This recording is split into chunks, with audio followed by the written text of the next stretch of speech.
You ask Tiger to solve. This deals with linear equations with one unknown. The final result is y equals -4. Let's solve it step by step.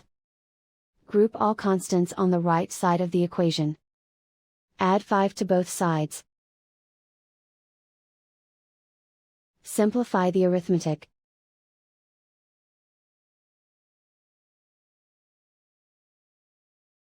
Isolate the y.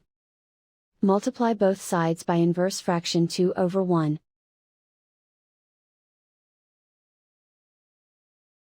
Group like terms. Multiply the coefficients. Simplify the fraction.